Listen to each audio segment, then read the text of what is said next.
What is going on, ALGORIDGMO Mafia? Guys, how's everybody doing? So in today's video, we're going to be talking about the top 4 rematches in the UFC that I've put together. These are fights that I really want to see, guys. Some rematches that just purely need to happen off the fact that maybe the first fight, these guys had, it ended in an injury, a controversial decision, a fluke win, whatever it was.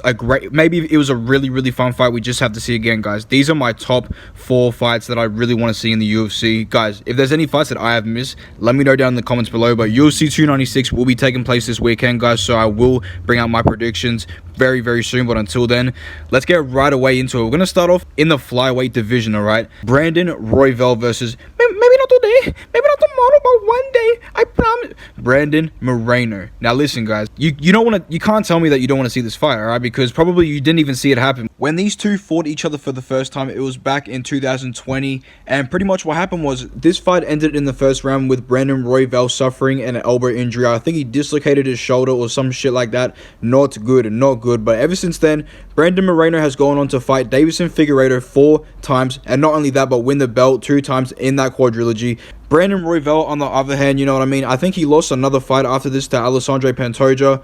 Ever since then, Brandon Royval has gone on a 3-fight winning streak, earning his title shot against Alexandre Pantoja this week at UFC 296. Now, hear me out, guys. The reason why we could potentially see this rematch happening in the future is, like I said, Alexandre Pantoja, Brandon Royval taking place this weekend. What if Brandon Royval, low-key just KOs Alexandre Pantoja, or he shocks the world and he wins a fight?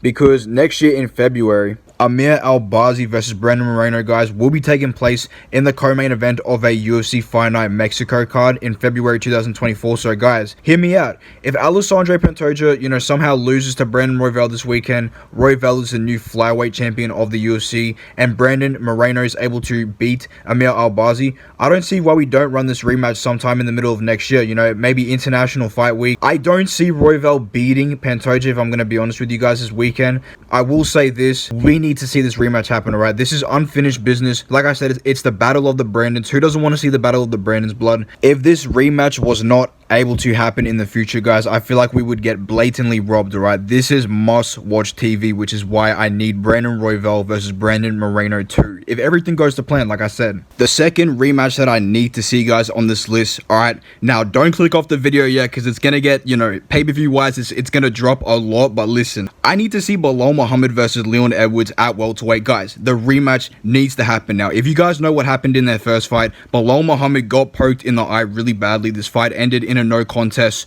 Yeah, Balal was on the ground screaming, crying. He thought he got his eye poked out. I can understand. But ever since then, Balal Muhammad has gathered a really nice win streak in the division. Leon Edwards went on to beat Kamaru Usman twice to be the UFC welterweight champion. And all I'm going to say is Balal Muhammad deserves his title shot. Balal Muhammad is the most deserving 170-pounder fighter in the UFC who needs a title shot, okay? As I said, Leon Edwards will be taking on Colby Covington this weekend at UFC 296. Guys, if Leon gets past Colby, I don't see why you don't just book the fight with him and Balal, okay? Because I get it. Shavkat Rakhmonov will be fighting this weekend, guys, against Stephen Wonderboy Thompson, and I'm not gonna lie, I think the UFC really want Shavkat Rakhmonov to be the champion. They want to make sure Shavkat gets his title shot before Balal Muhammad does. But I'm just gonna say, guys, this rematch needs to happen, because let's just say Colby Covington wins, he fucking beats Leon Edwards, you know what I mean, somehow.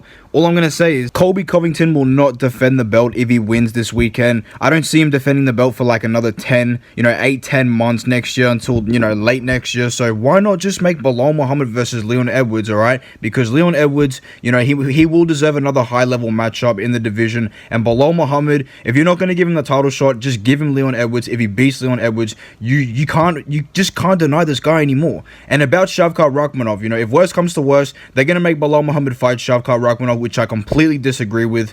But yeah, guys, Leon Edwards, Balal Muhammad, book it. It makes sense. We move on into the third rematch, guys, that I am trying to see on this list. We are actually going to stay in the welterweight division, and we're going to talk about Joaquin Buckley versus Kevin Holland. Now, guys, the reason I want to see this fight happen is because the first fight, as you can see by my bullet points, they're pretty small, but the first fight was an absolute fucking war. These guys had an amazing scrap, just swung huge shots trying to knock each other out, and eventually Kevin Holland finished Joaquin Buckley in the third round, claiming Joaquin Buckley to be his son. But pretty much ever since then, Joaquin Buckley, he made the move down to 170 pounds, and he's actually on a 2-fight winning streak as of right now, you know what I mean? He's looking really good at this point in his career, and Kevin Holland, he just lost to Jack Della Maddalena. Now, why do I think these guys need to rematch? Well, as you can see by my second bullet point, Kevin Holland has recently came out in an interview. I don't have any evidence, but he said, when someone tried to ask him a question about the title, he said, man, I don't give a fuck about the title. Why y'all asking me about the title?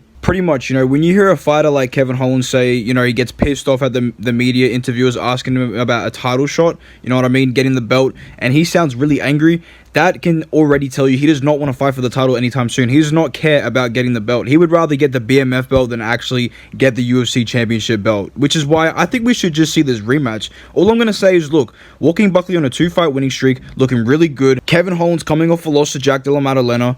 Buckley arguably deserves an opponent in the top 15. Maybe he doesn't. Maybe I'm wrong, but I feel like he does. And if there's one person in the rankings that we could give him, it's Kevin Holland. Now, Kevin Holland is ranked at number 12, which, might be a bit too much of a step up for Joaquin Buckley. Maybe Buckley does not deserve that. But, if Holland says he doesn't want to fight for the title, if he's not going for the title, make this rematch happen. Let these guys, co-main event or main event a fight night card, okay? I don't think anyone would be complaining if Kevin Holland got a main event. Look, all I'm going to say is, if Brendan Allen and Paul Craig can get a main event of a fight night card, then I absolutely 100% think Joaquin Buckley and Kevin Holland would deserve a main event slot of a fight night card. I mean, why not? Who's gonna say no to that? You know what I mean? People are gonna be like, Kevin Holland's fighting on the main event. He's the most boring fighter ever. He's not that boring, bro. He's super fun to watch. So is Joaquin Buckley. They're both gonna try and knock each other out. Gonna be an awesome scrap. Easy 50k fight of the night. Fight to the night or what, lads?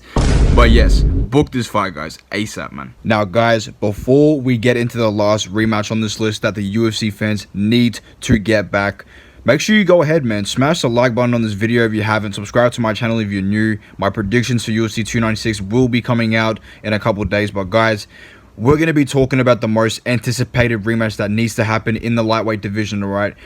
The champion Islam Makhachev versus Arman Sarian. Now, hear me out. Arman Sarian made his UFC debut against Islam Makhachev, which is a really tough ask for anybody. If you're making your debut against Islam, you're probably going to get absolutely smoked. But Arman Sarian had a really good fight with Islam Makhachev, arguably gave him his toughest matchup to date. And all I'm going to say is, guys, we must see this rematch happen again, because the UFC will miss out on an absolutely huge potential rematch, guys, if Arman Sarian does not get the chance to fight Islam Makhachev. Islam has said multiple times that he wants to go up to 170 and fight the champion of that division. And all I'm going to say is, the UFC, they need to start thinking about making this matchup real quick, because, like I said, Islam is wasting no time. I think he might have one more title defense in the lightweight division, and he might just move straight up to 170 pounds. So, guys, this is a legacy-defining moment for Islam Makhachev and Arman Sarian. The first fight was amazing. Arman Sarian gave it his all, a competitive fight. I'm going to say, if Charles Oliveira and Islam Makhachev were to fight each other again in a rematch, I think Charles Oliveira would get absolutely smoked by Islam. It's just a bad matchup for Charles Oliveira. And apart from that, Justin Gaethje versus Islam Makhachev, guys, we know how that fight goes down. If Justin Gaethje gets taken down, he gets submitted within 2 rounds. That's all I'm going to say. We know that Justin can knock Islam out, but I don't see it happening. So, guys, Arman Sarian is the toughest matchup for Islam Makhachev at 155 pounds. Elite grappling, great wrestling, great control and positioning, great in scrambles, really decent striking. I would pick Islam to beat Arman Sarian again, but, guys, we cannot pass away without seeing this fight, and you guys know this. You know this, brother. You know this. So those are my rematches, guys, that we need to see. Guys, let me know if I missed any rematches you guys really want to see down in the comments below. UFC 296 predictions will be coming out tomorrow. Guys, make sure you smash the like button on this video. Subscribe. Take care, my brother.